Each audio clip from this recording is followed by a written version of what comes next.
나의 세상은 향기로 이루어져 있다. 나는 매일 아침 창문을 넘어 들어오는 로즈마리와 라벤더의 향기에 눈을 뜬다. 이곳 강원도의 깊은 산골 마을에서 나는 하나리라는 이름으로 살아간다. 5년 전 마을 어귀의 낭떠러지 아래에서 발견되었다는 것 외에 나는 나에 대해 아무것도 알지 못한다. 의사는 사고의 충격으로 인한 기억 상실이라고 했다.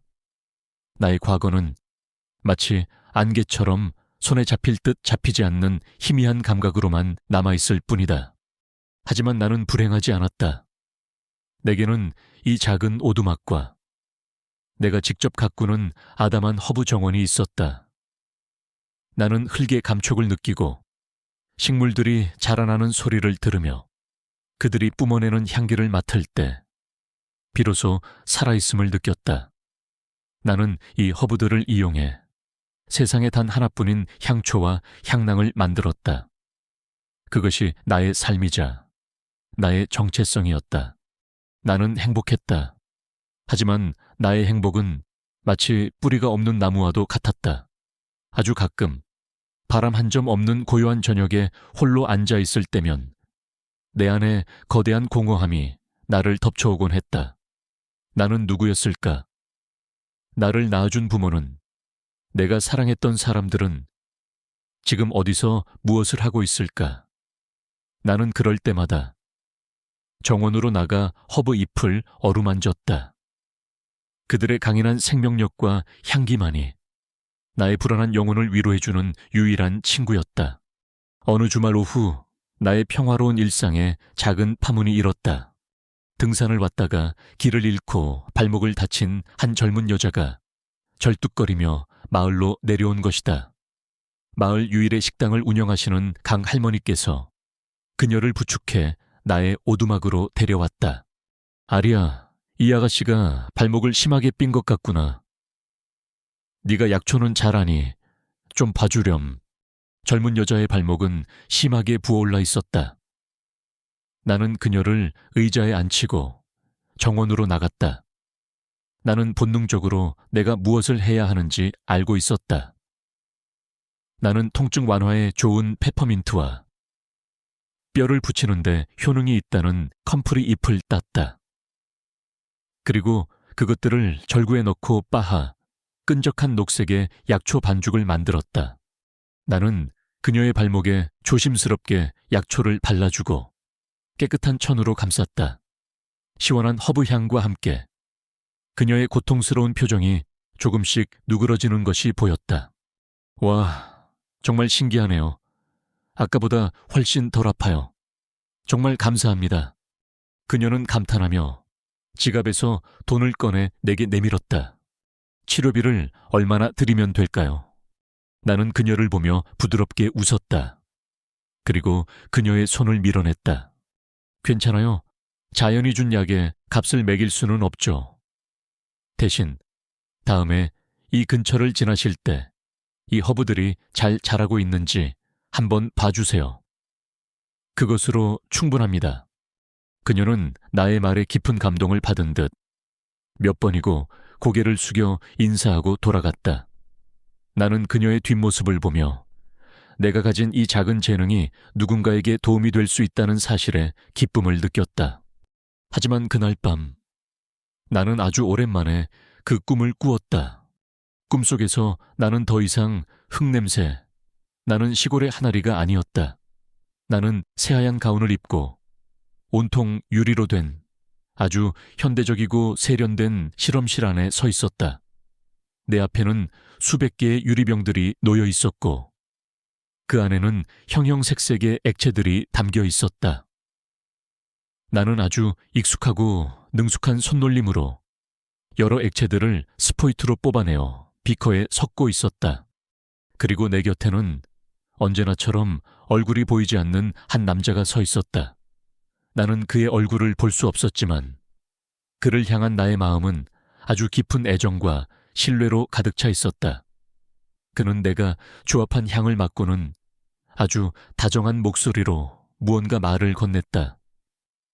나는 그의 목소리를 들을 수 없었지만 그가 나를 자랑스러워하고 있다는 것을 알 수 있었다. 그리고 마지막으로 그 향기, 꿈속의 공간을 가득 채운 내가 만들어낸 그 신비로운 향기.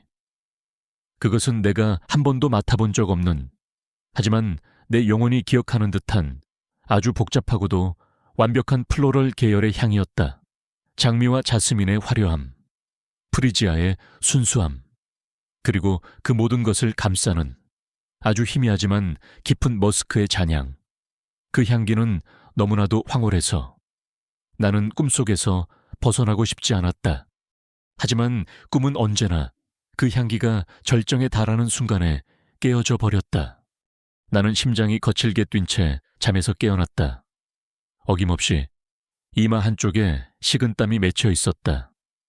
나는 무의식적으로 나의 왼쪽 관자놀이를 어루만졌다. 그곳에는 5년 전의 사고가 남긴 작은 초승달 모양의 흉터가 희미하게 남아있었다. 나의 잃어버린 과거의 유일한 물리적인 증거. 나는 자리에서 일어나 창밖의 어둠을 바라보았다. 저 꿈은 대체 무엇일까?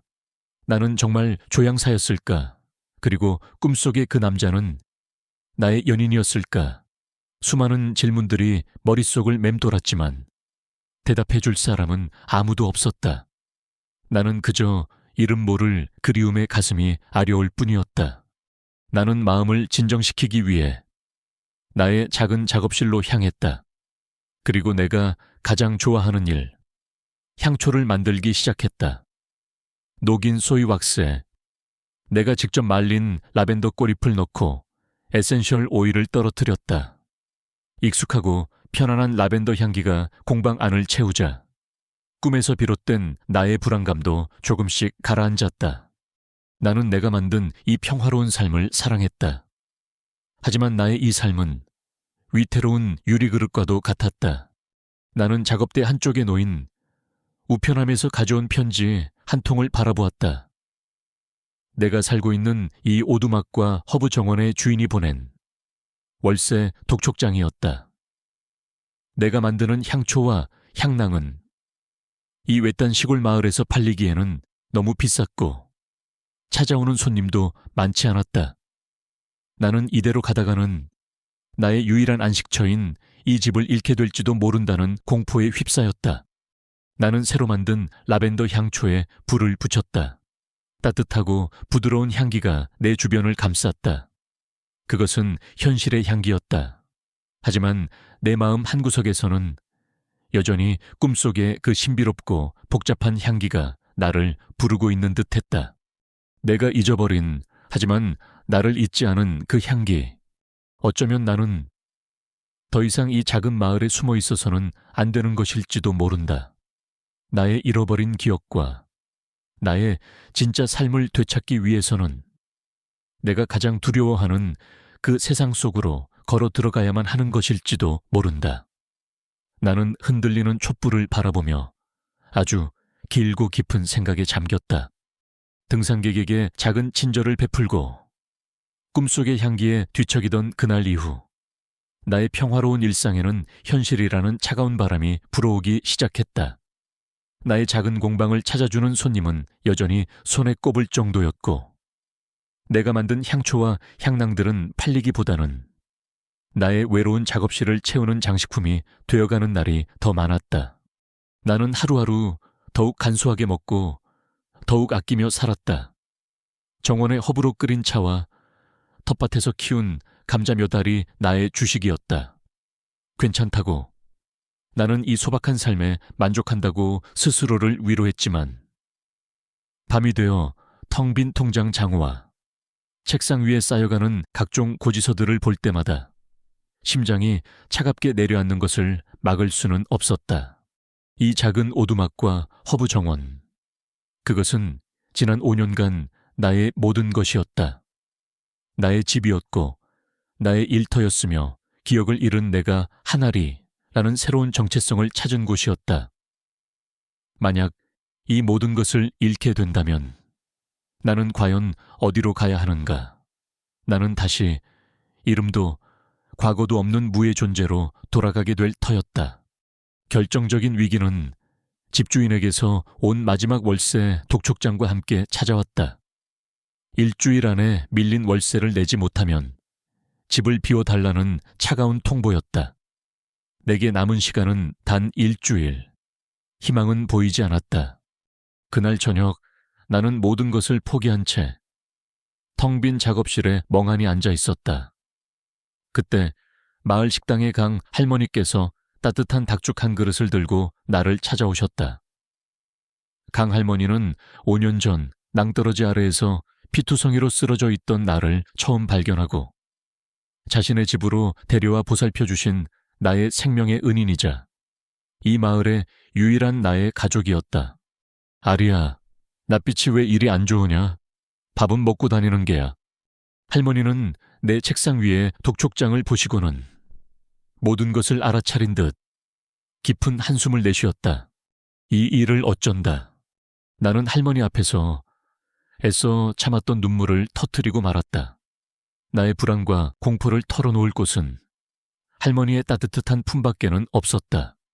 할머니는 말없이 내가 다 울 때까지 등을 토닥여 주셨다. 그리고 내가 조금 진정되자 그녀는 주머니에서 꼬깃꼬깃 접어두었던 신문지 조각 하나를 꺼내셨다.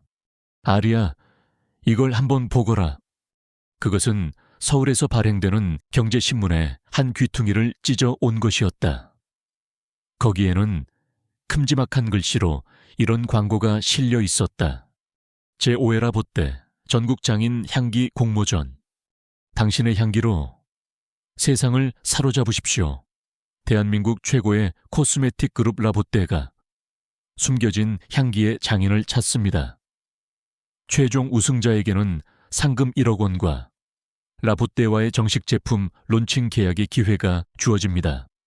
라보떼, 나는 그 이름이 낯설지 않았다.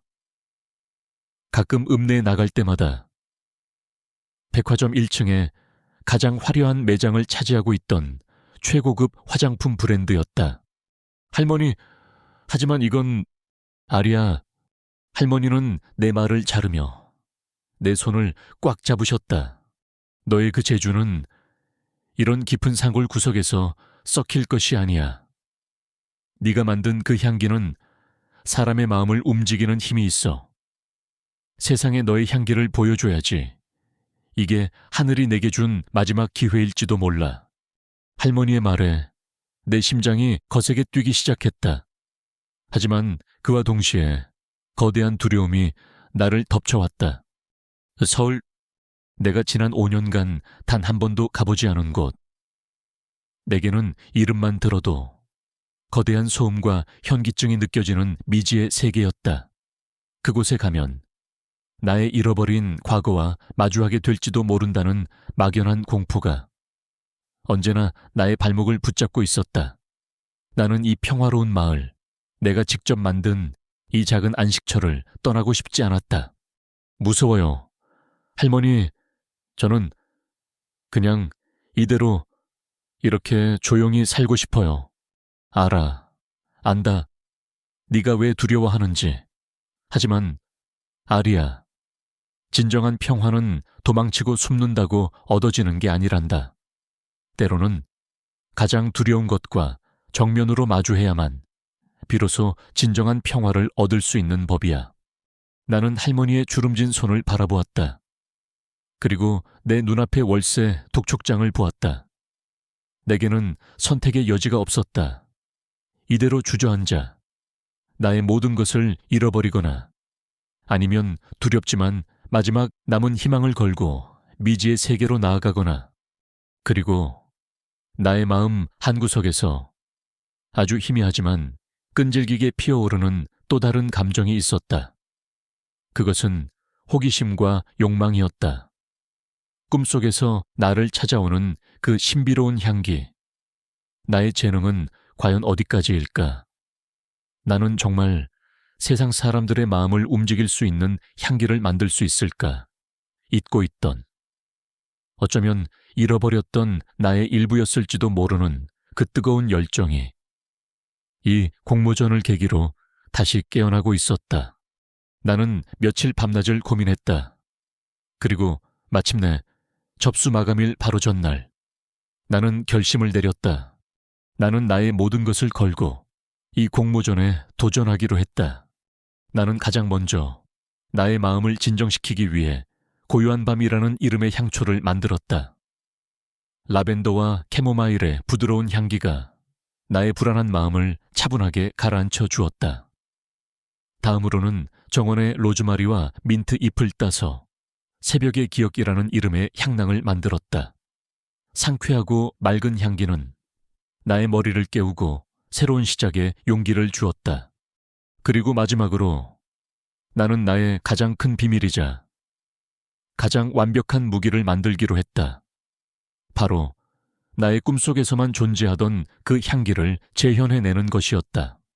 나는 그 향기를 완벽하게 재현할 수는 없었다. 하지만 나는 내 모든 감각과 기억을 동원했다. 내 손은 마치 오래전부터 해왔던 일인 것처럼 본능적으로 움직였다. 나는 정원에서 가장 귀한 장미와 자스민, 그리고 프리지아 꽃잎을 따서 나만의 방식으로 오일을 추출했다. 그리고 그 향들을 아주 미세한 비율로 수십 번의 실패를 거듭하며 조합해 나갔다. 마침내 아주 작은 향수병 안에 꿈속의 그 향기와 가장 비슷한 신비롭고도 매혹적인 향기가 탄생했다. 나는 그 향수의 이름을 데자부라고 지었다. 나는 정성껏 만든 3가지 작품을 마른 허브 잎과 함께 작은 나무 상자에 담았다. 그리고 나의 서툰 필체로 짧은 편지를 썼다. 저에게 향기는 저의 유일한 기억이자 저 자신입니다. 나는 그 상자를 들고 마을의 작은 우체국으로 향했다. 서울특별시 강남구라 보떼본사 공모전 담당자 앞. 나는 떨리는 손으로 소포 위에 주소를 적었다. 소포가 접수되고 직원이 쾅 하고 접수 도장을 찍는 소리가 들렸다. 그 소리는 나의 과거와의 작별을 구하고 새로운 세계로 향하는 문을 여는 소리처럼 들렸다. 나는 우체국을 나와 서울로 향하는 텅 빈 국도를 한참 동안 바라보았다. 두려웠다. 하지만 동시에 심장이 터질 듯이 설레었다. 나의 2번째 인생이 이제 막 진짜로 시작되고 있었다.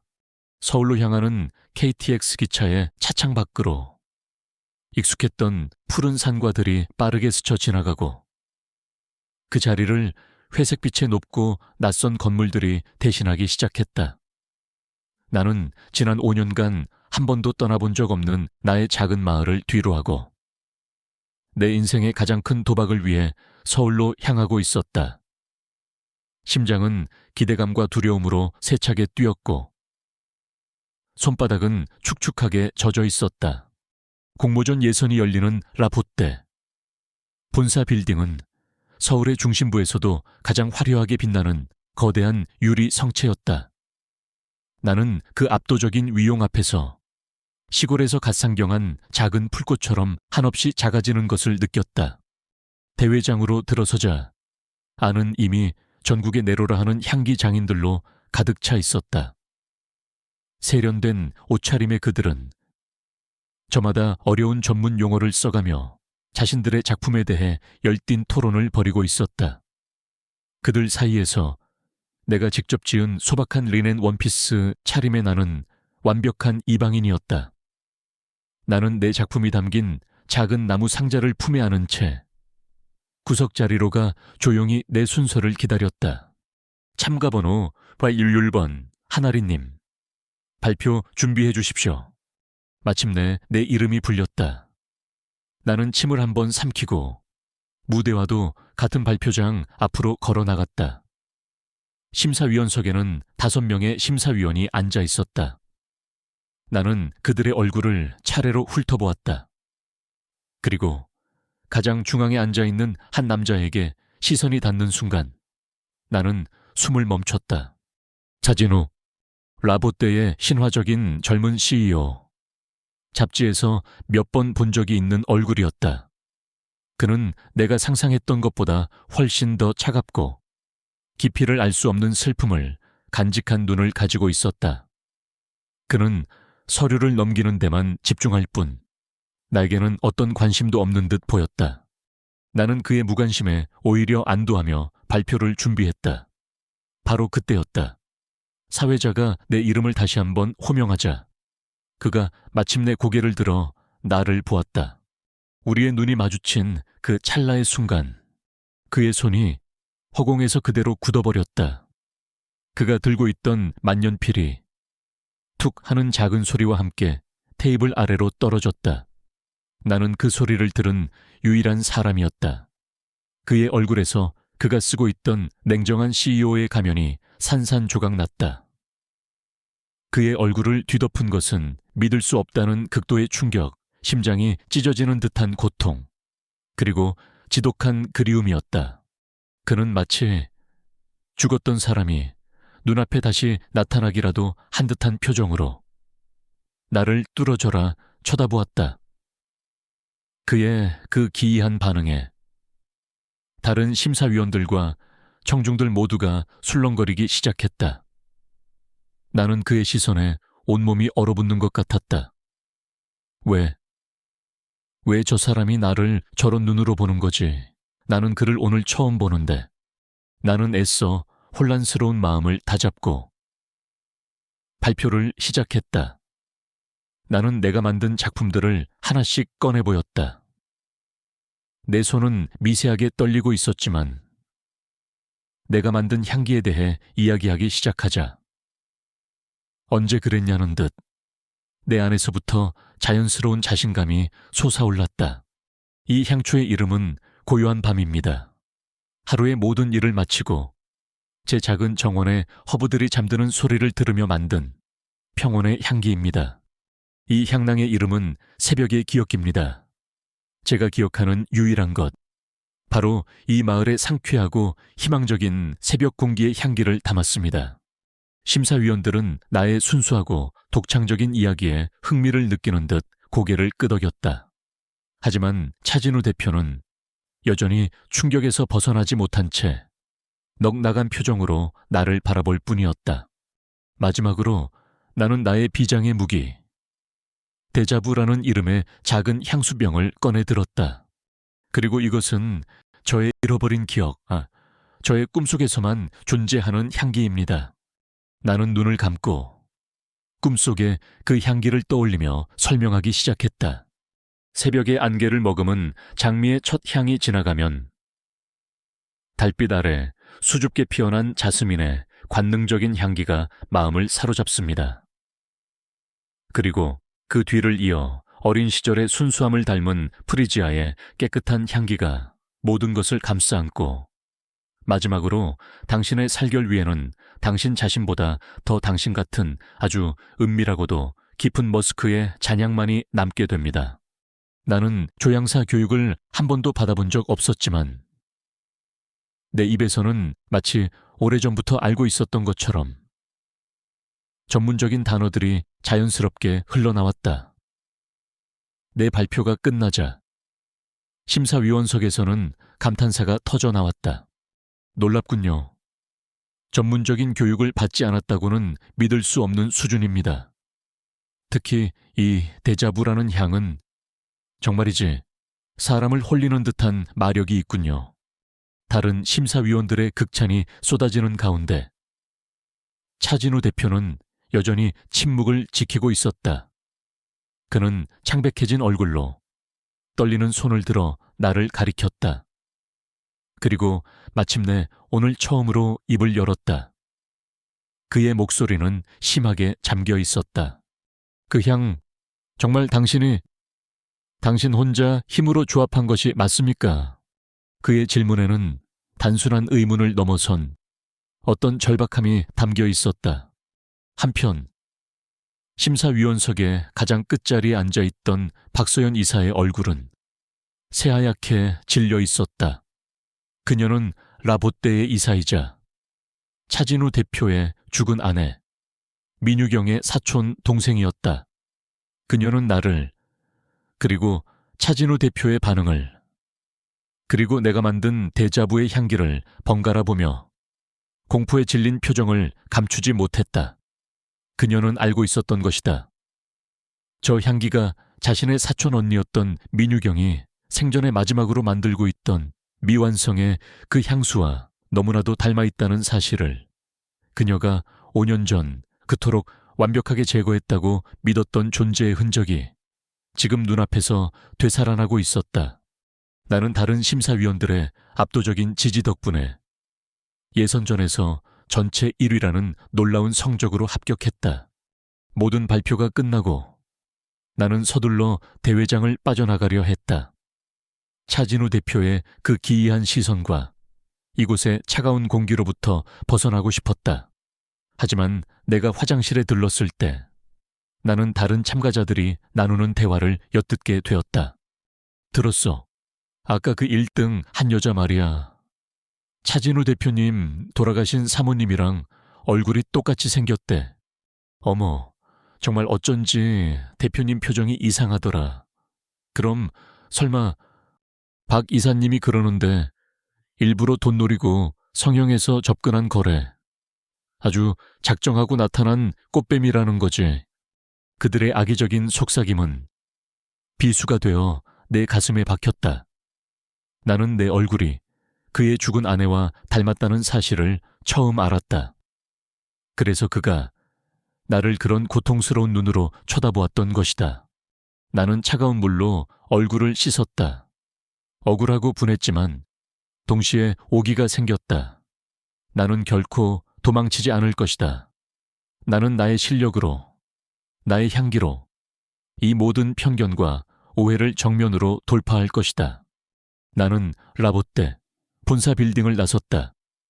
성공적인 첫걸음을 내디뎠지만 나는 이제 거대한 폭풍의 눈 한가운데로 들어왔음을 직감했다. 한 남자의 슬픈 과거, 한 여자의 추악한 질투, 그리고 나의 잃어버린 기억. 이 모든 것이 뒤엉킨 위험한 게임이 이제 막 시작되고 있었다. 예선을 전체 1위로 통과했다는 기쁨은 아주 잠시뿐이었다. 그날 이후 결선 대회를 준비하는 일주일 동안 나는 보이지 않는 감옥에 갇힌 죄수와도 같았다. 박서연 이사가 퍼뜨린 악의적인 소문은 전염병처럼 결선 진출자들 사이에 퍼져나갔다. 돈을 노리고 죽은 사모님과 똑같이 성형해서 CEO에게 의도적으로 접근한 꽃뱀. 그것이 낙에 붙은 새로운 꼬리표였다. 결선 진출자들을 위해 라보떼 본사에서 마련한 워크숍과 브리핑 세션에 참석할 때마다 나는 그들의 차가운 시선을 온몸으로 받아내야만 했다. 그들은 나를 재능 있는 경쟁자로 보지 않았다. 그들은 나를 부정한 방법으로 이 자리까지 올라온 더럽고 추악한 존재로 취급했다. 아무도 내 옆자리에 앉으려 하지 않았고 내가 무언가 말을 걸려 하면 그들은 마치 전염병 환자를 대하듯 자리를 피했다. 그들의 수군거림과 경멸, 어린 눈빛 속에서 나는 다시 한번 세상에 홀로 남겨진 듯한 깊은 고독감을 느꼈다. 서울이라는 거대한 도시는 내게 너무나도 차갑고 비정한 곳이었다. 이 차가운 도시에서 내가 기댈 곳은 아무 데도 없었다. 나는 매일 밤 숙소로 돌아와 마을의 강할머니와 통화하는 것으로 하루의 위안을 삼았다. 수화기 너머로 들려오는 할머니의 따뜻한 목소리만이 내가 무너지지 않도록 붙잡아주는 유일한 동아줄이었다. 아리야, 똥개들이 짖는다고 기차가 안 가더냐. 너는 너의 길을 가거라. 너의 향기는 진짜 백이니 그 무엇도 두려워할 것 없다. 할머니의 그 한마디에 나는 눈물을 삼키며 다시 일어설 용기를 얻었다. 그리고 마침내 결선 대회의 날이 밝았다.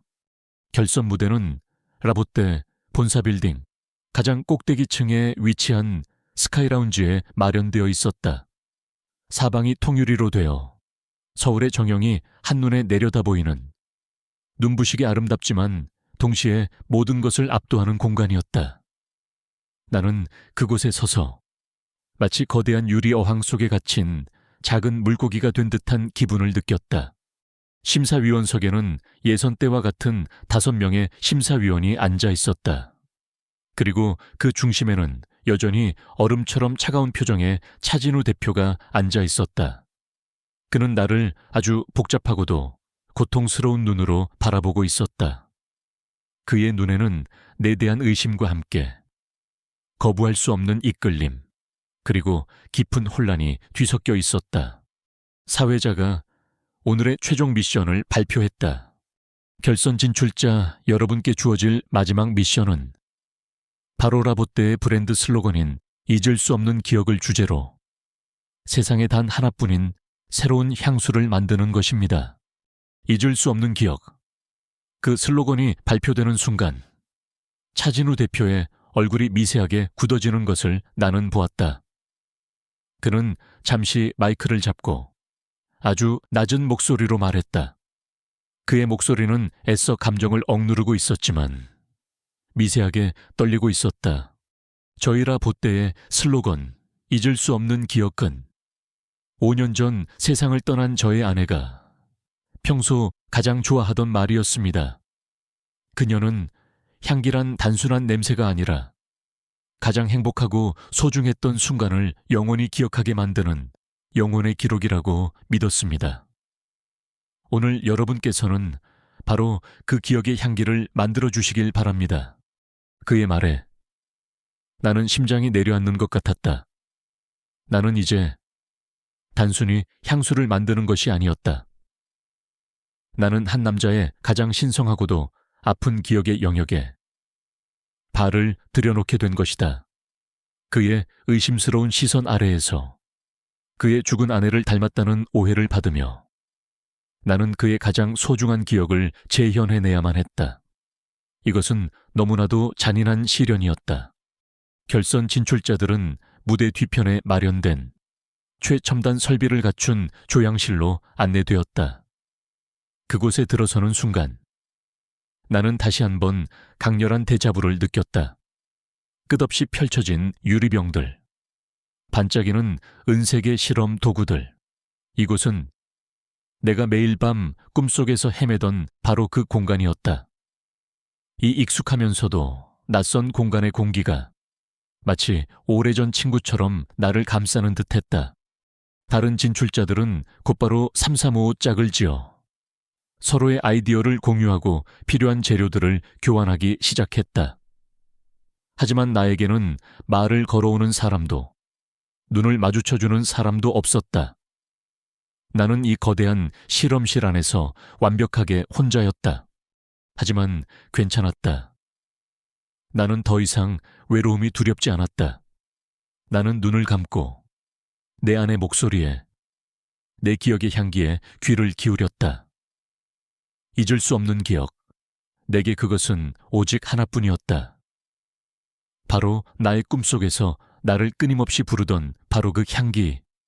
나는 그 향기를, 나의 데자부를 오늘 이 자리에서 완벽하게 재현해내기로 결심했다. 나는 수백 가지의 원료들이 담긴 시향대 앞으로 다가갔다. 나의 손과 코는 마치 자석처럼 본능적으로 내가 필요한 향들을 찾아내기 시작했다. 터키산 로즈 앱솔루트, 이집트산 자스민 3박, 그리고 프랑스 그라스 지방에서만 소량 생산된다는 아주 귀한 프리지아 에센셜 오일까지 모든 것이 순조롭게 진행되는 듯했다. 하지만 나의 마지막이자 나의 향수의 심장과도 같은 나 가장 중요한 재료를 찾으러 갔을 때 사건이 터지고 말았다. 나의 데자부를 완성하기 위해 반드시 필요한 마지막 한 방울. 그것은 바로 그라스 자스민 앱솔루트였다. 일반적인 자스민과는 비교할 수 없는 깊고 관능적이면서도 순수한 향을 내는 세상에서 가장 비싸고 귀한 향료 중 하나. 나는 그것이 보관된 냉장 유닛으로 다가갔다. 하지만 내가 유닛의 문을 열고 작은 갈색 유리병을 꺼내드는 순간 내 옆을 지나가던 한 연구원이 어머나 하는 소리와 함께 나와 세게 부딪혔다. 쨍그랑. 내 손에 들려있던 유리병이 바닥으로 떨어지며 산산조각이 났다. 눈 깜짝할 사이에 일어난 일이었다. 유리병 안에 담겨있던 영롱한 황금빛의 자스민 앱솔루트가 바닥으로 쏟아지며 순식간에 증발해버렸다. 그 어떤 향수보다도 황홀하고 매혹적인 향기가 아주 잠시 동안 실험실을 가득 채우더니 이내 나의 희망처럼 허공으로 사라져버렸다. 나와 부딪혔던 연구원은 어쩔 줄 몰라 하며 내게 연신 고개를 숙였다. 죄송합니다. 정말 죄송합니다. 제가 발을 헛디뎌서 어쩌죠? 나는 망연자실한 표정으로 그녀에게 물었다. 이거 여분이 없나요? 그녀는 울상이 된 얼굴로 고개를 저었다.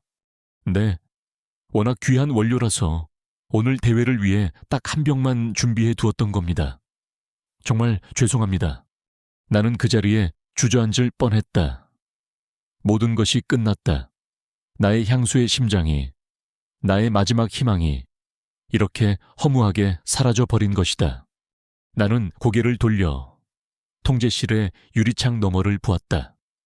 그곳에는 이 모든 상황을 지켜보고 있는 박서연 이사가 아주 희미한, 하지만 분명한 승리의 미소를 짓고 있었다. 그녀의 짓이었다. 모든 것이 그녀가 꾸민 잔인한 함정이었다. 시계는 무심하게 흘러가고 있었다. 남은 시간은 이제 1시간도 채 되지 않았다. 다른 참가자들은 의기양양한 표정으로 나를 쳐다보며 나의 실패를 비웃고 있었다. 심사위원석의 차진우 대표는 나의 이 절망적인 상황을 보며 역시나 저 여자는 사기꾼이었을 뿐이라고 생각하고 있을 터였다. 나는 완벽하게 혼자였다. 사방이 막힌 절망이라는 이름의 투명한 벽 안에 갇혀버렸다. 나의 꿈, 나의 집, 나의 모든 것을 지킬 수 있는 마지막 기회가 이렇게 눈앞에서 산산조각 나고 있었다. 이 쨍그랑 나의 희망이, 나의 마지막 동아줄이 바닥에 떨어져 산산조각 나는 소리였다. 실험실 바닥으로 쏟아진 황금빛 액체는 순식간에 눈부신 향기를 내뿜으며 허공으로 흩어졌다. 그것은 마치 나의 꿈이 증발하는 모습과도 같았다. 나는 그 자리에 얼어붙었다. 머릿속이 하얗게 비어버렸다. 어쩔 줄 몰라 하는 연구원의 사과 소리도, 나를 비웃는 다른 참가자들의 수군거림도, 통제실 유리창 너머에서 만족스러운 미소를 짓고 있을 박서연 이사의 얼굴도 아무것도 보이지 않고 들리지 않았다. 오직 끝났다라는 세 글자만이 내 머릿속을 맴돌 뿐이었다. 나는 고개를 들어 심사위원석을 보았다. 그리고 차진우 대표의 눈과 마주쳤다. 그의 눈에는 아주 차갑고 날카로운 실망감이 서려 있었다. 역시나 당신은 그저 껍데기뿐인 어설픈 사기꾼이었을 뿐이라고. 그의 눈빛은 말하고 있었다. 바로 그 순간이었다. 그의 그 차가운 시선이 내 안에 남아있던 마지막 자존심을 건드렸다. 포기하고 싶지 않았다. 이대로 무너지고 싶지 않았다. 나를 경멸하는 저 남자 앞에서, 그리고 나를 파멸시키려는 저 여자 앞에서 이렇게 허무하게 끝낼 수는 없었다. 나는 눈을 감았다. 주변의 모든 소음을 차단하고 내 안의 가장 깊은 곳으로 침잠해 들어갔다. 그리고 필사적으로 방금 전 사라져버린 그라스 자스민의 향기를 떠올리려 애썼다. 그러자 아주 기이한 일이 일어났다. 나의 기억 속에 떠오른 것은 자스민의 향기가 아니었다. 그것은 내가 매일 밤 꿈속에서 맡았던 바로 그 데자부의 향기였다. 그 신비롭고 복잡한 향기가 그 어느 때보다도 생생하고 강렬하게 내 모든 감각을 지배하기 시작했다. 그리고 나는 깨달았다. 꿈속의 그 향기는 단 하나의 재료로 만들어진 것이 아니었다. 그것은 수십, 수백 가지의 향들이 완벽한 비율로 어우러져 만들어진 하나의 위대한 어코드, 즉 새로운 향의 조합이었다.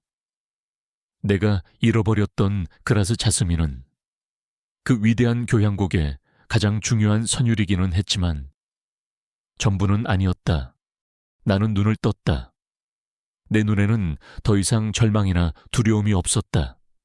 그 자리에는 나 자신도 알지 못했던 차분하고도 강렬한 확신이 자리 잡고 있었다. 그리고 나의 몸이 나의 의지와는 상관없이 스스로 움직이기 시작했다. 나는 더 이상 생각하지 않았다. 나는 느끼고 있었다. 내 손과 코가 내 영혼이 기억하는 그 향기를 조차 거대한 실험실 안을 춤추듯 움직이기 시작했다. 그것은 지난 5년간 시골 마을에서 허브나 만지던 하나리의 움직임이 아니었다. 그것은 수천 가지의 향료를 자유자재로 다루는 세계적인 마스터 조향사 민유경의 몸짓이었다. 나는 불가리아산 메이로즈 앱솔루트의 병을 집어들었다. 그리고는 과학적인 계량 도구가 아닌 나의 감각에 의지해 정확히 3방울을 비커에 떨어뜨렸다. 이어서 인도산 튜베로즈와 마다가스카르산 일랑일랑을 한치의 오차도 없는 비율로 섞었다. 그라스 자스민의 순수하면서도 관능적인 향을 대체하기 위해 나는 이 세상에 가장 화려하고 매혹적인 꽃들의 영혼을 불러 모으고 있었다. 시계는 무심하게 흘러가고 있었다. 남은 시간은 10분, 5분. 다른 참가자들은 이미 자신들의 작품을 화려한 크리스탈 병에 담아 제출을 준비하고 있었다. 하지만 나는 여전히 수십 개의 시약병들 사이를 오가며 미친 사람처럼 향을 조합하고 있었다. 그 광경을 지켜보는 사람들의 표정은 경악 그 자체였다. 박서연 이사의 얼굴에서는 승리자의 미소가 사라지고 당혹감과 초조함이 떠올랐다. 차진우 대표는 자리에서 일어나 믿을 수 없다는 표정으로 유리창 너머에 나를 뚫어져라 쳐다보고 있었다. 나의 움직임이 평범한 시골 여자의 것이 아니라는 것을 그 역시 깨닫기 시작한 것이다. 1분 남았습니다. 사회자의 목소리가 들려왔다. 나는 마지막으로 아주 소량의 앰버그리스와 시벳을 더해 향의 깊이와 지속력을 완성했다. 그리고 마침내 종료 벨이 울리기 단 몇 초 전 나는 나의 작품을 완성했다. 화려한 병에 담을 시간은 없었다. 나는 내가 방금 조합한 향수를 실험실에 있던 가장 단순하고 평범한 유리 바이알에 담았다. 그리고 그 위에 떨리는 손으로 데자부라고 적은 라벨을 붙였다. 내 차례가 되었다. 나는 그 작은 유리병 하나만을 들고 심사위원석 앞으로 걸어 나갔다. 나의 모습은 다른 참가자들에 비해 너무나도 초라해 보였다. 나는 변명하지 않았다. 중간에 작은 사고가 있었지만 기억은 사라지지 않았습니다. 나는 차분한 목소리로 말했다. 이것이 저의 잊을 수 없는 기억입니다.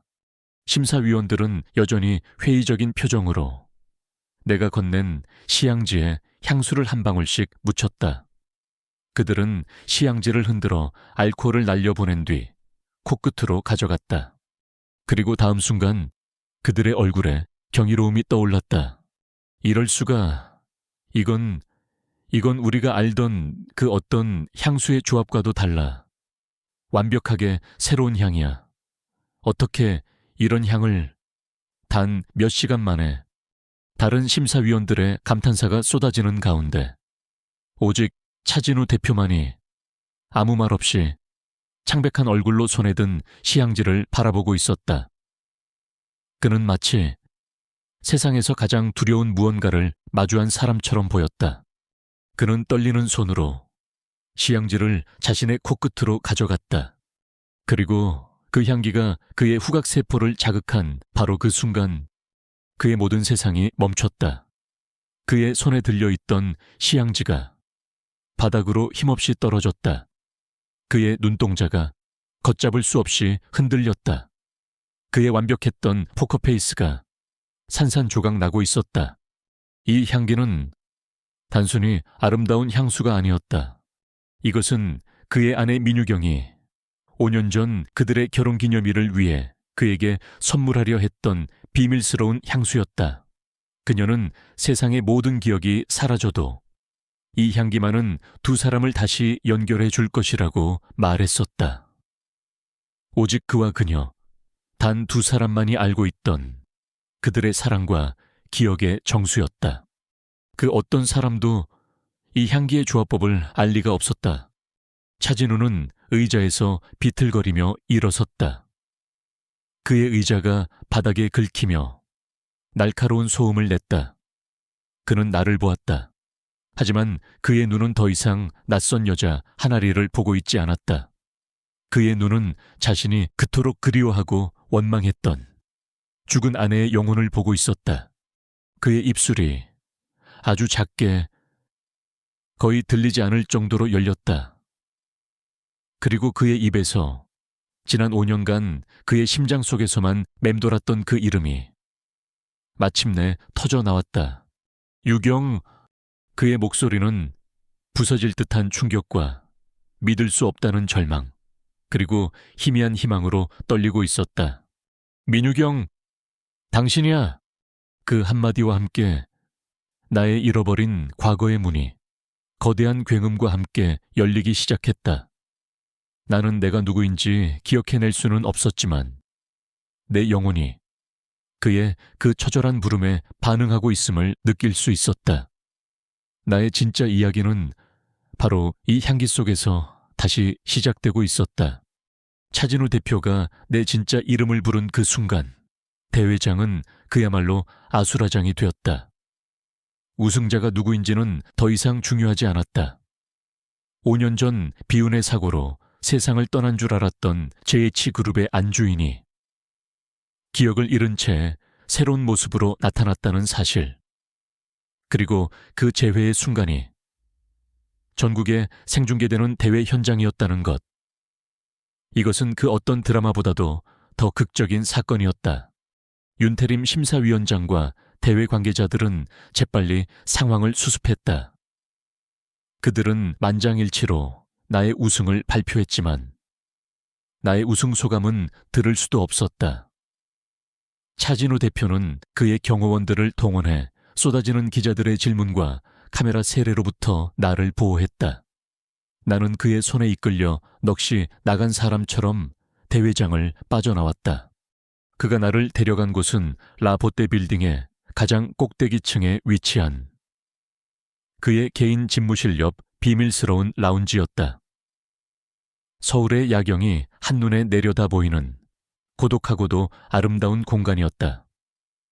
나는 그곳에서 마치 꿈을 꾸는 사람처럼 지난 며칠간의 일들을 되짚어 보았다. 차진우 대표는 나를 그곳에 머물게 했다. 그는 내게 어떤 것도 강요하거나 다그치지 않았다.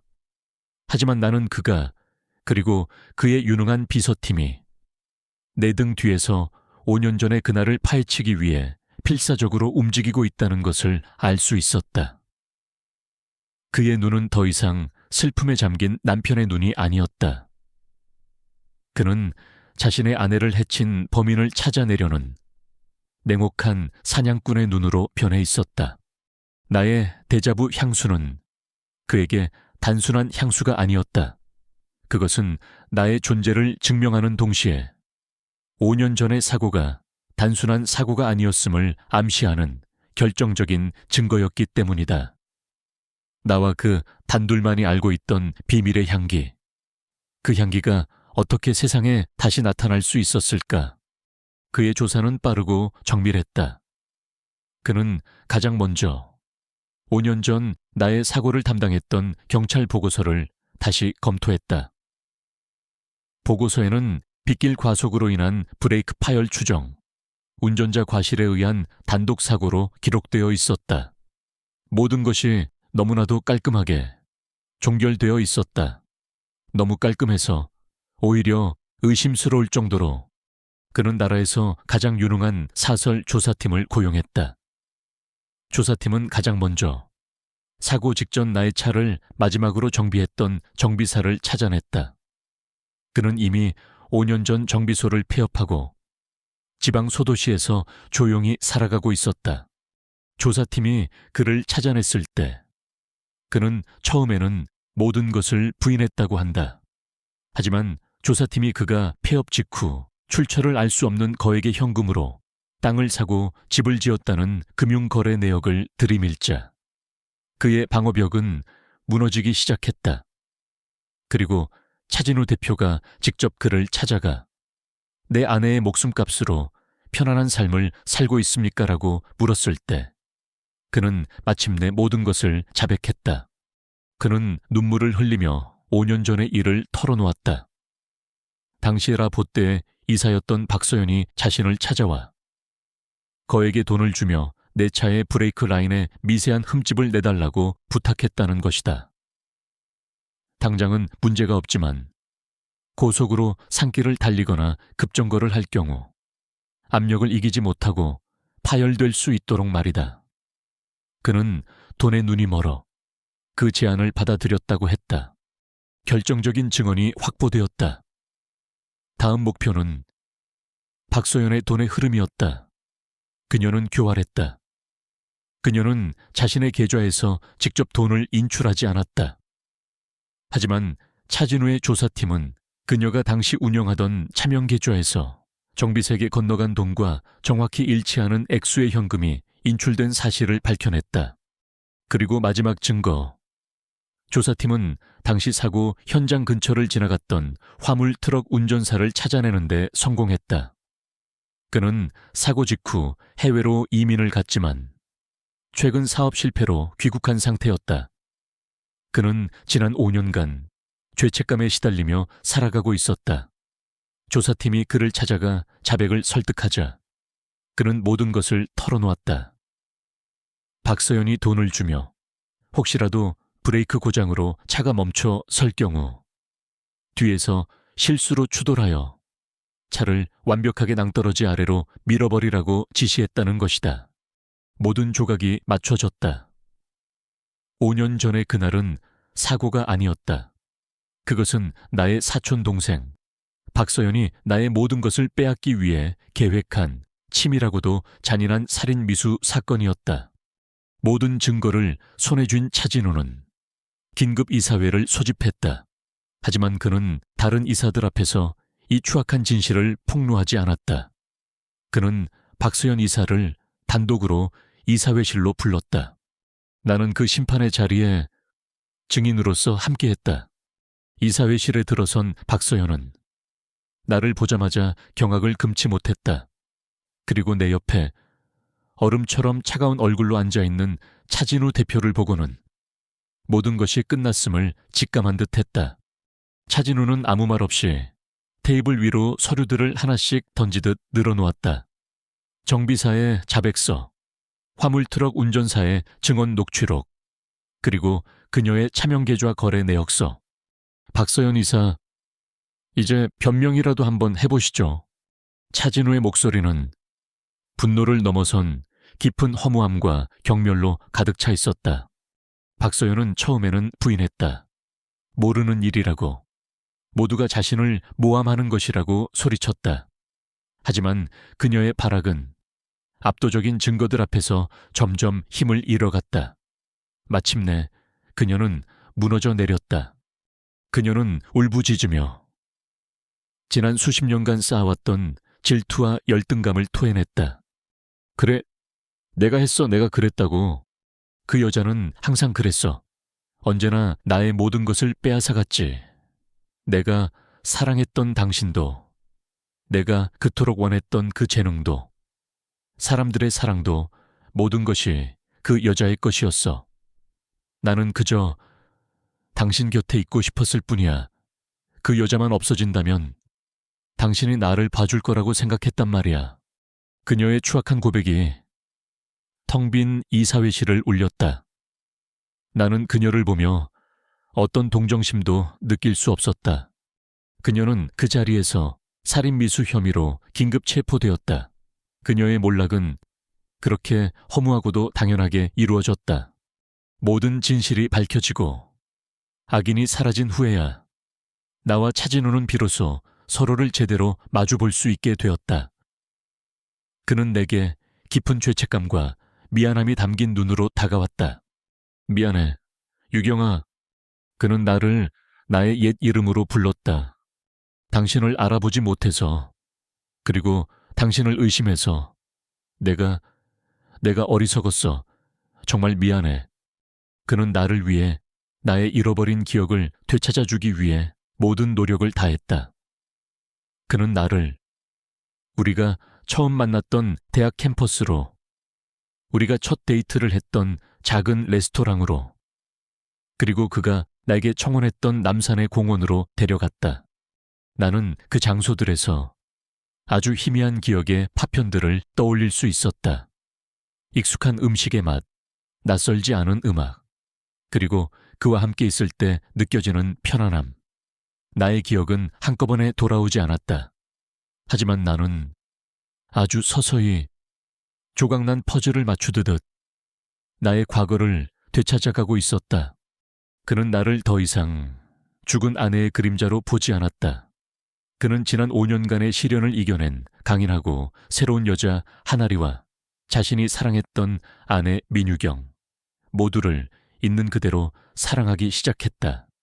그러던 어느 날, 보떼의 이사회는 내게 공식적으로 수석 조향사 및 향수사업부 총괄 디렉터의 자리를 제안해왔다. 그것은 바로 5년 전 내가 사고를 당하기 직전까지 맡았던 바로 그 자리였다. 나는 잠시 망설였다. 하지만 나는 나의 꿈속에서 나를 부르던 그 실험실과 나를 황홀하게 했던 그 향기들을 거부할 수 없었다. 나는 그 제안을 받아들였다. 이사회의 결정이 있고 난 다음 날, 나는 차진우와 함께 보떼 본사 빌딩의 향수연구소로 향했다. 그곳은 나의 꿈속의 그 실험실과 정확히 똑같은 모습이었다. 나는 그 공간에 들어서는 순간 마치 오랫동안 떠나있던 집에 돌아온 듯한 깊은 평온함과 안도감을 느꼈다. 나는 실험대 위에 놓인 수많은 향료병들 사이를 걸었다. 그리고 무의식적으로 한 유리병을 집어들었다. 나의 손과 코는 이미 모든 것을 기억하고 있었다. 차진우 대표는 연구소 문 입구에 서서 그런 나를 아주 따뜻하고 희망적인 눈으로 바라보고 있었다. 나의 기억은 아직 온전하지 않았지만 나의 영혼은 마침내 제자리를 찾은 것이다. 우리의 새로운 평화는 그렇게 시작되고 있었다. 그로부터 1년 후 나의 기억은 기적처럼 거의 대부분 돌아와 있었다. 하지만 나는 더 이상 5년 전의 민유경이 아니었다. 나의 아내는 5년간 하나리로 살았던 시간의 흔적들이 아름다운 나이테처럼 선명하게 남아 있었다. 나는 이제 세계적인 조향사의 날카로운 재능과 시골 마을의 작은 허브 정원을 가꾸던 여인의 따뜻한 영혼을 모두 가진 새로운 사람이 되어 있었다. 보떼의 향수연구소는 나의 귀환과 함께 새로운 전성기를 맞이했다. 나는 더 이상 화려하고 상업적인 향기에만 매달리지 않았다. 나는 자연의 가장 순수한 재료들을 존중하고 모든 향수병 안에 진솔한 이야기를 담아내려 노력했다. 나의 이런 변화는 보떼의 브랜드 철학 전체를 바꾸어 놓았다. 우리는 더 이상 아름다움만을 파는 회사가 아니었다. 우리는 사람들의 마음에 위로와 치유를 선물하는 회사가 되어가고 있었다. 나와 차진우, 우리의 관계 역시 이전과는 비교할 수 없을 정도로 깊고 단단해졌다. 그는 더 이상 일에만 미쳐있는 차가운 CEO가 아니었다. 그는 나를 잃었던 5년의 시간 동안 세상에서 가장 소중한 것이 무엇인지를 깨달은 듯했다. 그는 이제 나의 가장 든든한 지원군이자 나의 모든 것을 이해해주는 유일한 동반자였다. 우리는 잃어버렸던 시간을 보상받으려는 듯 서로를 더욱 아끼고 사랑했다. 어느 날 나는 그에게 나의 새로운 프로젝트에 대해 이야기했다. 그것은 내가 오랫동안 마음속에 품어왔던 나의 새로운 꿈이었다. 나 새로운 향수 라인을 하나 만들고 싶어요. 물론이지. 어떤 향수인데? 그 향수 라인의 이름은 아리예요. 내 말에 그의 눈이 부드러워졌다. 아리, 그것은 나의 잃어버렸던 시간 속에서 나를 지켜준 또 다른 나의 이름이었다. 나는 아리 라인을 통해 사람들에게 치유의 향기를 선물하고 싶어요. 과거의 나처럼 갑작스러운 사고나 아픔으로 고통받는 사람들을 위해서요. 그들의 상처받은 마음을 향기가 어루만져 줄 수 있다는 걸 알려주고 싶어요. 나는 아리 라인의 모든 수익금을 사고 후유증으로 고통받는 사람들을 위한 재단에 기부하겠다는 계획도 함께 밝혔다. 특히 심리치료와 함께 향기치료, 미술치료 같은 예술치료를 지원하는 재단을 만들고 싶다고. 나의 계획을 들은 그는 아무 말 없이 나를 자신의 품에 꼭 안아주었다.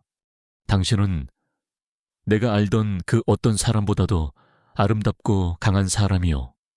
유경아, 당신이 하고 싶은 모든 것을 내가 곁에서 전부 지원하겠소. 그렇게 나의 새로운 꿈, 아리 희망 재단이 시작되었다.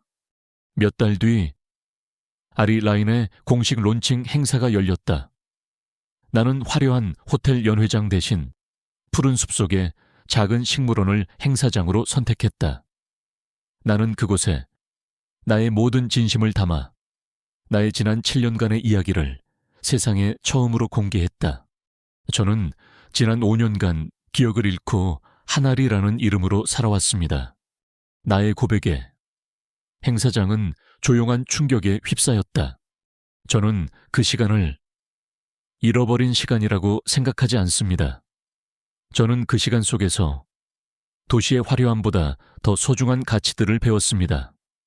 작은 들꽃의 강인함을, 흙의 정직함을, 그리고 이름 모를 타인에게 건네는 작은 친절의 따뜻함을 말입니다. 저는 그 모든 배움을 오늘 여러분께 선보이는 이 아리라는 향수병 안에 온전히 담아냈습니다. 이 향기가 부디 과거의 저처럼 지금 이 순간에도 어딘가에서 길을 잃고 아파하고 있을 누군가에게 작은 위로와 다시 일어설 용기가 되어주기를 간절히 바랍니다. 나의 연설이 끝나자 뜨거운 박수갈채가 쏟아졌다. 나는 그 박수 소리를 들으며 비로소 나의 과거와 현재가 완벽하게 하나가 되었음을 느꼈다. 나는 더 이상 그 어떤 것도 숨기거나 두려워할 필요가 없었다. 그리고 다시 1년의 시간이 흘렀다. 어느 따스한 봄날의 주말, 나와 진우 씨는 우리의 특별한 안식처를 찾았다.